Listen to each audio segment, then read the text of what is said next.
Assalamualaikum warahmatullahi wabarakatuh. Dengan channel Tukang Kebun dan Kucing yang setia di sini, hari ini Sabtu 8 Juli 2023 pukul 12:39 waktu Indonesia Barat. Masih di wilayah kebun dan saya ingin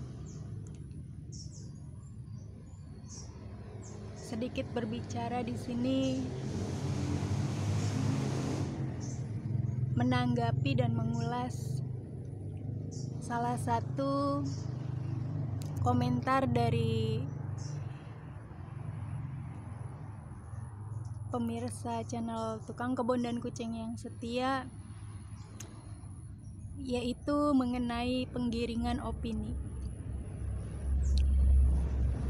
Kita berbincang monolog ya, karena saya sendiri dan tidak ngobrol secara langsung dengan sahabat di sini sambil menikmati suasana kebun dan melihat hasil kerja saya pagi tadi.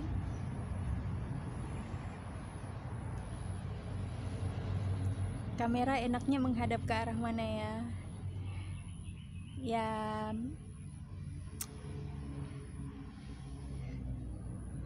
sekilas melihat kebun dulu ya, agar lebih rileks, lebih santuy pikiran kita dan fokus kita, lebih siap untuk mendengar dan menyimak, serta jika memang dianggap penting atau serius, memikirkan apa yang saya sampaikan.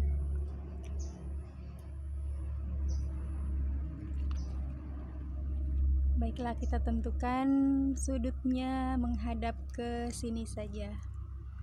Sudut yang jarang kita sentuh dan jarang masuk ke dalam frame video. Ada salah satu sahabat kita yang berkomentar tentang bahwa apa yang saya sampaikan mengenai sosok Budak Angon atau Satrio Piningit itu merupakan sebuah penggiringan opini. Menurut saya itu adalah sebuah pendapat yang sangat bagus, sangat indah, dan menggelitik. Sehingga karena menggelitik itulah akhirnya saya tergugah untuk menanggapi dan menjadikannya sebagai sebuah bahasan di salah satu konten channel saya ini. Terima kasih banyak kepada sahabat yang telah menyampaikan komentar tentang penggiringan opini itu. Terima kasih yang tak terhingga. Mudah-mudahan penjelasan dan pemaparan saya mengenai hal yang sedang kita bahas kali ini sedikit banyak akan menjadi tambahan pengetahuan dan membuka wawasan kita tentang sesuatu yang bernama penggiringan opini. Di masa kita sekarang ini, tahun 2023, beberapa waktu yang lalu, tetangga saya, yaitu istrinya ketua RT sebelah sebenarnya, tetapi sosok ini diberi mandat oleh desa sepertinya untuk mendata masyarakat tentang identitas sebagai calon pemilih di pemilihan umum, pemilihan presiden yang akan diselenggarakan mungkin ya negara kita dalam waktu dekat ini. itu menunjukkan kalau memang keadaan negara kita sudah mulai dibumbui dan diberikan warna-warni suasana menjelang pemilihan umum, dan itu artinya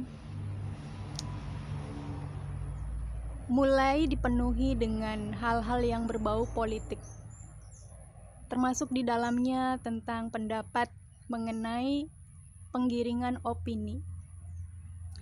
Lalu apa sih yang disebut sebagai opini? Opini, asal katanya pasti ya berasal dari bahasa Inggris, opinion, karena kemudian diserap dan dipendekkan menjadi bahasa Indonesia sehingga kita kenal sebagai opini, yang sebenarnya bangsa kita memiliki kosakata sendiri terhadap kata opini tersebut, yaitu pendapat. Pendapat tentunya merupakan pikiran seseorang mengenai sesuatu, tentang sesuatu. Yang menjadi masalah adalah karena ini adalah pikiran, bisa jadi pikiran tersebut muncul dari orang yang tidak berpengetahuan, kurang berpengetahuan, atau pura-pura berpengetahuan, atau memang berpengetahuan. Di dalam suasana politis gonjang-ganjing menuju ke tampuk kepemimpinan yang sangat diidam-idamkan oleh banyak pihak, terutama di masa-masa setelah Indonesia mengalami zaman Raja Panyelang, seperti yang disebutkan oleh beliau Prabu Siliwangi sebagai salah satu istilah pemerintahan yang kemudian berlaku di negeri kita ini.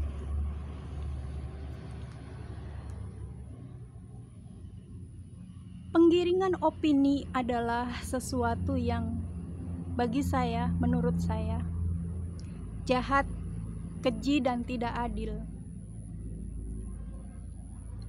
Dan sahabat harusnya lebih kritis lagi.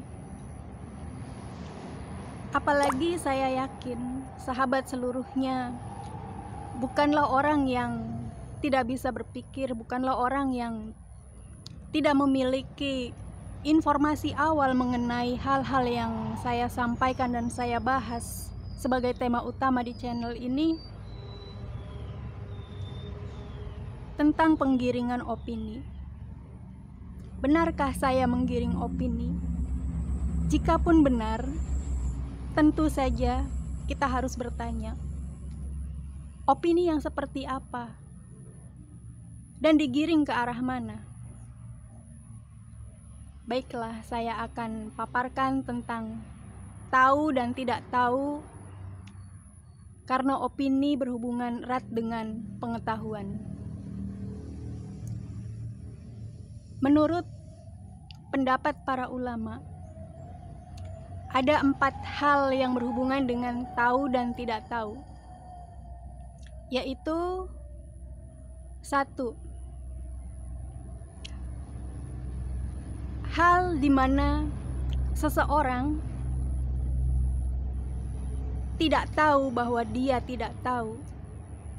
Artinya orang tersebut adalah orang yang belum berpengetahuan, atau bisa jadi orang yang bodoh.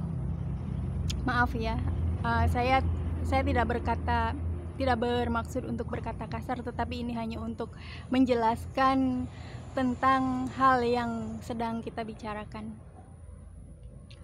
Ketika seseorang yang sebenarnya dia tidak tahu kalau dia tidak tahu membicarakan hal yang dia tidak ketahui, akan ke arah manakah pembicaraan itu?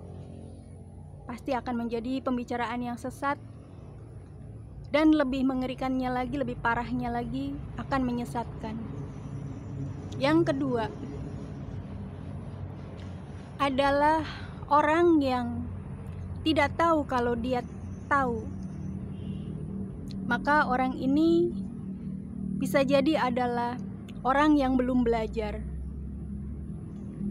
Maka dia harus belajar, atau bisa jadi dia adalah orang yang sedang tidur. Maka dia harus dibangunkan. Dan negara kita ini termasuk ke dalam jenis negara yang sedang dia tidak tahu kalau dia tahu. Dia harus bangkit. Yang ketiga, ada